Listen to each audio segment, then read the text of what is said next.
Baik pemirsa, kita masih bersama-sama di program Hukum di Mata Bowo, dan bagi Anda yang masih ingin berinteraksi langsung untuk melakukan konsultasi hukum dengan Cak Bowo, masih terbuka kesempatan untuk Anda untuk bergabung di line telepon 031 7320 333. Sekali lagi di 031 7320 333. Silakan saja ya.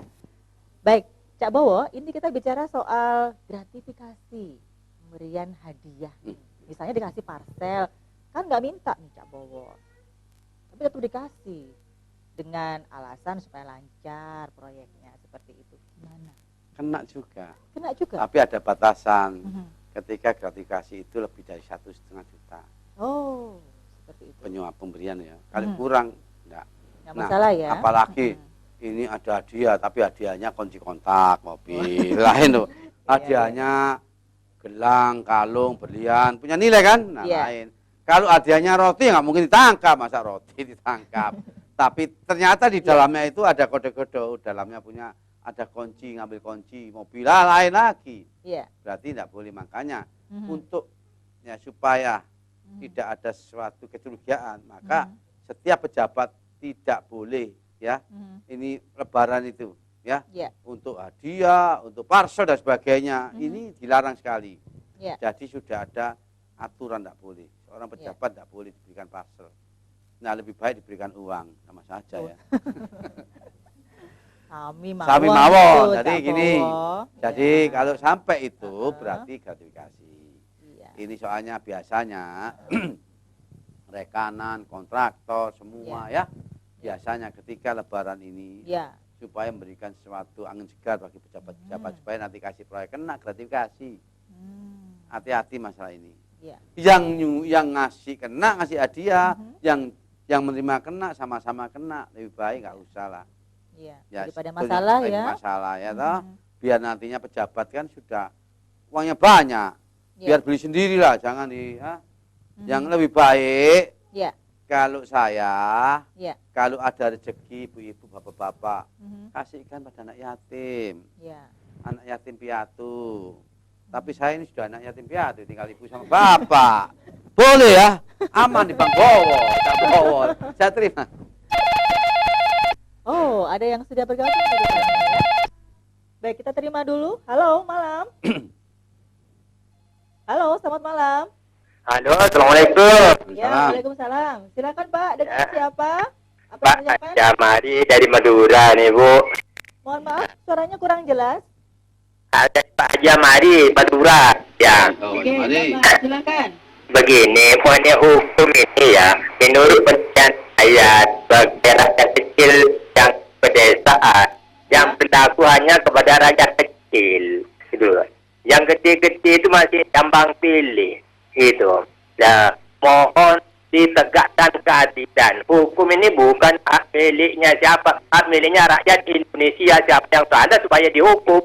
Jangan elit-elit politik, dedek bengik dan sebagainya, itu loh. Dan malah yang elit-elit politik itu, kalau punya salah sebab korupsi itu didahulukan gitu. Hanya gitu aja pendapat saya Bu. Assalamualaikum. Waalaikumsalam, terima kasih Bapak. Ya. Tadi sharing pendapat nih Cak Bowo. Oh, itu satu pendapat ya Pak Jamari. Bagus pendapatnya. Jadi Pak Jamari itu minta Konstitusi Undang-Undang Dasar 45 pasal 27. Jadi masyarakat kecil, masyarakat besar, kaya, miskin, sama di hadapan hukum. Maksudnya demikian. Jadi nggak boleh tebang pilih ini politik ini. Jadi hukum tegakkan, nggak usah hanya orang kecil aja dikasihkan diberikan suatu hukum yang keras.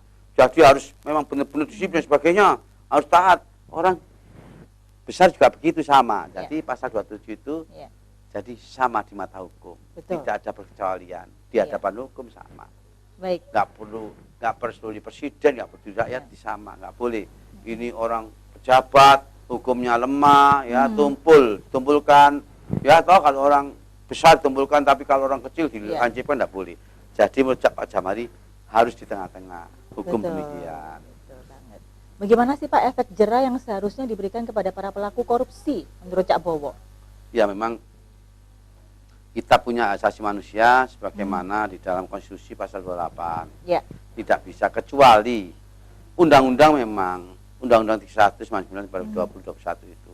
Ya. Ada pasal-pasal, ya, ada perkecualian-perkecualian.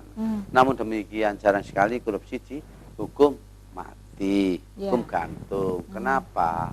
Terkecuali ya ini undang-undang dasar, undang-undang, ada perpu di dalam Inpres dan sebagainya, ada perpu, ada PP dan sebagainya sampai tingkat perda. Nah, bisa terjadi kalau memang presiden bersesuaian dengan pasal 22 membuat perpu, peraturan perundang-undangan, sehingga peraturan perundang-undangan itu pengganti peraturan undang-undang itu, perpu itu bisa. Nah, dari perpu ini hukuman lebih dari 5 miliar mati itu bisa.